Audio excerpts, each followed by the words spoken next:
The next type of financial goals that don't stick are the financial goals that don't have buy-in. And now we're starting to get either to your individual buy-in or more likely the collective buy-in that comes with attacking financial goals when you have a partner or a spouse, which is very difficult to do.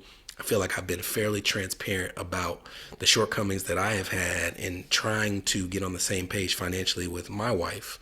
And as I've gotten older, at least having a little bit more awareness of the fact that like I'm part of the problem here, right? Like I have some frustration that I'm, directing towards my spouse when in reality, either the way that I try to communicate it or the fact that I didn't communicate it has done harm. We're going to have a guest on the podcast in a few weeks, Julian and Kirsten Saunders of Rich and Regular. And they wrote a book called Cashing Out. And in that book, they talk about how we often label each other when it comes to finances. Like one person will be labeled the spender versus one being labeled as the saver. And not only does that shortchange the person who's the spender, right? It stigmatizes them, it shames them, but it's also not true. At some point, we all spend money on some things.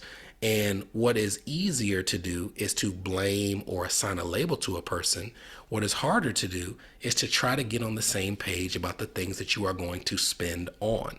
The easier thing to do is to set a goal, and when you don't hit that goal, be very frustrated that your spouse didn't do their part to help you meet the goal that you set. What is harder to do is to have some type of back and forth or middle ground about the goals that you're pursuing and make sure they're in alignment. When we do our goals questionnaire with New Money, New Problems, which we'll put a link to in the show notes, there are goals that we'll have people go through as a couple. And I will intentionally try to guide them as little as possible.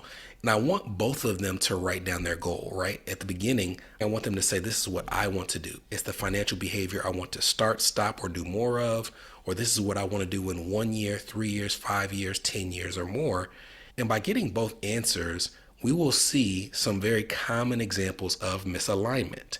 I have seen couples where they will sit and one of them will say, I want to take more vacations and I want to set aside money for those vacations so that we're not spending on credit. That's a very valuable and viable goal and a realistic goal, right? Like who doesn't want to plan ahead a little better? Their spouse will sit there and for that same period or that same behavior, they'll say, I want to aggressively pay down our debt. Well, those may be two things that are misaligned. If you're going into the year and one person in their relationship is trying to set up a vacation fund and the other is trying to put every spare dollar towards debt, that's a little bit of misalignment.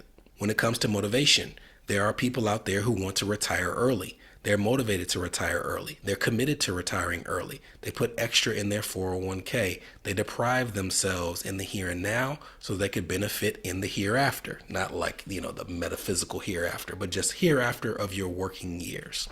But they might be married to a person who says, I want to have more date nights. And I'm not trying to spend on credit on those date nights, but I want to find some ways to do this more consistently. That's misalignment. Now, it doesn't have to stay that way. It could be that you come to a middle ground of how much extra goes towards debt when you have lump sums of cash and how much goes towards things like the vacation fund.